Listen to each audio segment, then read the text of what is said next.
episode today is brought to us by the letter C for Curry Brand, the letter S for Sesame Street, the letter U for Under Armour Australia, and the letter E for Elmo. What is up, guys? Once again, it's your boy, the Chosen One, with another fresh unboxing and review video from our good friends over at Curry Brand by way of Under Armour Australia and Sesame Street.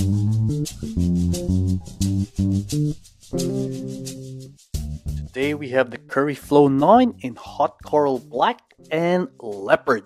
The fifth sneaker to officially release under the Curry 9 Flow and Sesame Street collab pack has now arrived in Australian shores after a long wait because of supply chain issues. Nicknamed Dribble Me Elmo, the Elmo themed kicks are now here. So if you already have a pair of the Cookie Monsters, there's really not much difference in materials except for the color blocking of Elmo. But while we're here, we might as well do a quick recap of the text and specs. As of this moment, all Curry Flow 9s will be sporting the new Under Armour Warp Uppers. Now, what is the Warp Uppers? Simply put, it's a mixture of polyester tapes, tinsel wires, and engineered mesh that's meant to act like a seatbelt to wrap around your foot. According to Under Armour, it is strategically placed on the biometrics of our feet to enhance performance. And much like the Cookie Monster version, Elmo has his own furry pull tab. Oh, and just real quick, guys, the UA Warp Uppers kinda sorta reminds me of that stadium in Beijing during the Beijing Olympics. I think it's called the Bird's Nest. So, what do you guys think? Yeah, nah? Not only does this mixture of materials make the sneaker extremely light, but it also makes it very breathable. Apart from the UA Warp, additional lockdown is also provided by this heel cup, which is covered in this sweet felt-like material. This is the part where we'll also find Curry's logo, Elmo's logo, and this really cool rib flowing molded material at the heel. Much of the cushioning will come from Under Armour's breakthrough one-piece flow cushioning system and an ortholite insole that has the Sesame Street logo printed on it. Traction will come from these flowingly sculpted soles that extends all the way around the midsoles of the kicks. So unlike the Curry Flow 8 that has a singular footplate, the Curry Flow 9 has a decoupled footplate that allows for better stability and energy return. Coming in at an astounding 12 ounces, these bad boys are extremely light and comfortable. So much so that it actually reminds me of a performance running sneaker. Speaking of which, I had to bring this out.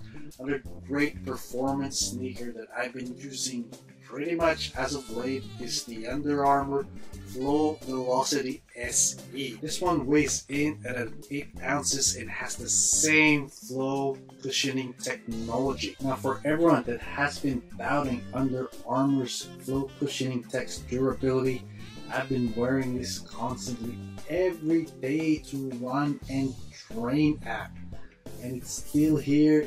This thing still bites hard even on wet and dusty surfaces. So for you guys, you cool scientists, you amazing cool scientists in the Under Armour Research and Development Laboratories, in terms of winning the foam and cushioning battle, you guys are way up there. Now, I have noticed some significant improvements with regards to the performance and materials used on the new Curry Flow 9 over the Curry Flow 8. One of which is the uppers. The UA Warp system is far superior than the Curry Flow 8's engineered mesh. This one locks my foot in much better than this guy. After so many ways, the Curry Flow 9 does not lose the lockdown on my foot. Curry Flow 9 really feels like a seatbelt on my foot.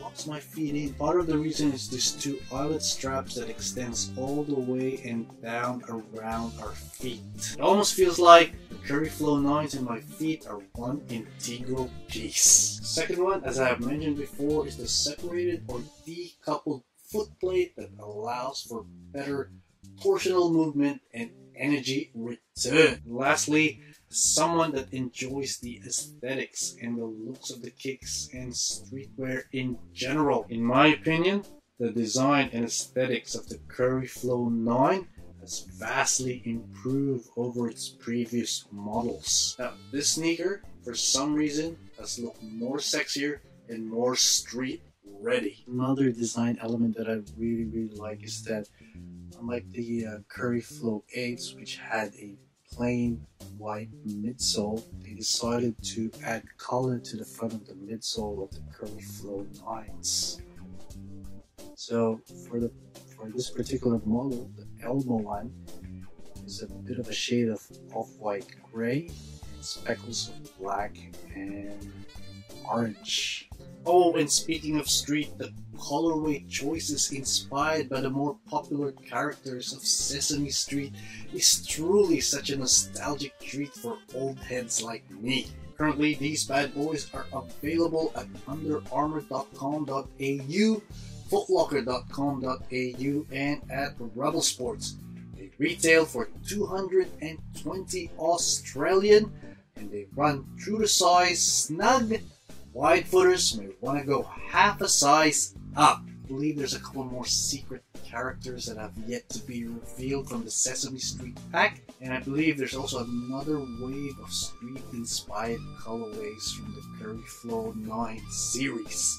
So keep your eyes peeled, guys, and just keep checking Under Armour's social media accounts. As far as in-depth performance review goes, I will not go into that anymore because there are a couple of really good ones. I'll provide the link down there. I give this release, and just because Elmo is my second most favorite character of the Sesame Street line, solid 9 out of 10. Thanks again to Curry Brand, Under Armour Australia, and Speed Communications for always keeping me and my feet fresh. Thanks to you guys for watching another unboxing and review. If you have found value in this video, guys, please consider subscribing. I would greatly appreciate it. And until the next unboxing and review, goodbye, take care, stay safe.